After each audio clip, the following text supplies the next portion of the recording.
Hi book friends, I'm Erin, and this is Erin Go Read.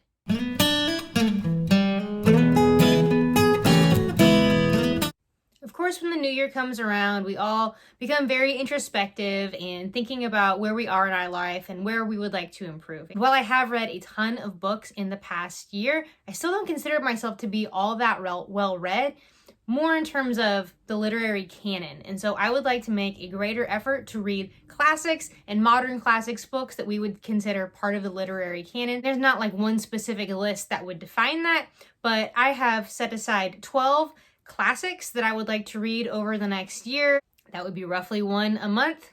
Some are much more daunting than others, either in content or length, or maybe both. And then I have another somewhat related project that will be in addition to this one, or kind of working in tandem with it, which will be out in another video. The first is a book that I've already started, and basically, because of its weight and just me being distracted by other shiny things, I have put down, not due to any fault of this book other than probably just its size, and that is Margaret Mitchell's Gone with the Wind. I'm still kind of in the introductory part of this book, as it is such a large book. It's over 900 pages, and I'm on page 180, so the scene is kind of still being set. We're just getting into it. Scarlett O'Hara is our main character, and she's now met her would-be love interest, Rhett Butler, in this Civil War time romance. Next up is The Master and Margarita by Mikhail Bulgakov. This is part of the vintage Russian classics series with these beautiful end papers, French flaps, and end papers. I have not ever read a Russian classic, so I would like to change that. I know that this is a favorite Russian classic of many people. I don't know much about this book. There's a love story, there's a cat, there's, I think, like a good and evil thing happening, and it seems a little bit less daunting than A War and Peace or even Anna Karenina. So this is where I'm going to start. Next up, we have Brave New World by Aldous Huxley. I had started this on audiobook this year or last year, and while I was really interested in the overall story, and I think I will really ultimately enjoy this as I do like dystopias, just the audiobook narrator, the format wasn't working for me. There was something about the narrator, my mind kept drifting off into the direction, so I really believe that I will love this book. I just need to, read it in print. Next up is Love in the Time of Cholera by Gabriel Marquez Garcia, and this is in the Everyman Library Red Spine editions. I have two of these. I have two of the red spines and I have two of the black spines, all I've picked up at used bookstores. I noticed the spines, and they're nice additions to collect. Part of this project too is I like collecting editions or classics in these nice editions, and so I would like to actually read those editions as well. And in that same vein, this Penguin cloth-bound classics, The Odyssey by Homer. I've never read The Odyssey. Books like The Odyssey and the Iliad are often quoted or are often referenced in literature, and if you don't have that fundamental knowledge, you're missing some of the meaning in these stories.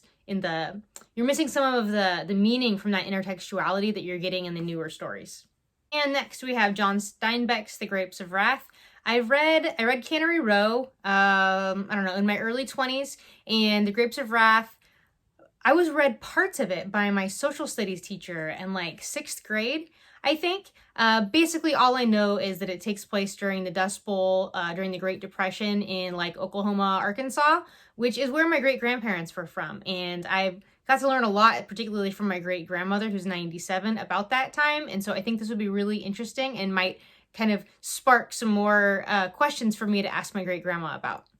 Next up is a book. Basically, the reason that I want to read this is because I was not able to take honors English until my senior year of high school, just due to some weird scheduling situations. And this was a book that I would have read, I think, sophomore or junior year, had I been in honors English, but I didn't. And that is Nathaniel Hawthorne's The Scarlet Letter. And this is a vintage red spine, another selection of classics that I have in these particular editions. And so I would like to read that. I would also like to read some Edith Wharton. I've never read her before, and so we have The Age of Innocence. This is in a Barnes & Noble classic. You can find these so cheap. Yeah, I normally pick these up. I I normally pick these editions up from my local used bookstore. Great little find. The last handful here are much shorter, and that should help with kind of getting through some of those bigger ones. First, we have Truman Capote's Breakfast at Tiffany's. Then we have The Man in the High Castle by Philip K. Dick. I know there's the TV series out. I think it's on Amazon Prime, and I would like to read this before I watch that series. I believe, without looking at it, I believe that this is like a what if scenario, like what if the Axis powers won World War II instead of the Allies. Then we have a book that, again, I was never required to read this in high school. I have tried reading it on 2 separate occasions. I think one while I was in high school, like over the summer, and another shortly after high school, or in another time in my mid-20s maybe.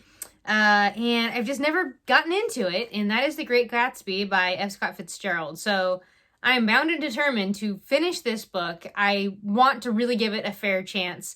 Maybe it just wasn't the right time for me to read that book before. This seems to be kind of a divisive book. Either you absolutely love it or it's just not for you. So I'm willing to really give this a fair shot.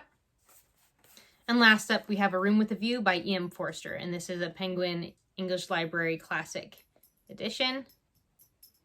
Another short one to help me get through some of those bigger books. So these are 12 classics, some of them quite hefty, that I would like to read in the year 2020. Let me know what you think about being well-read. What does that mean to you? Reading the canon, reading classics, how important is that to you? Lucy over at Lucy the Reader is running kind of a year-long readathon called the Classics Community, and I will be using the hashtag Classics Community both on YouTube and on Instagram when I post about these books. Thank you for watching. See you on the tubes.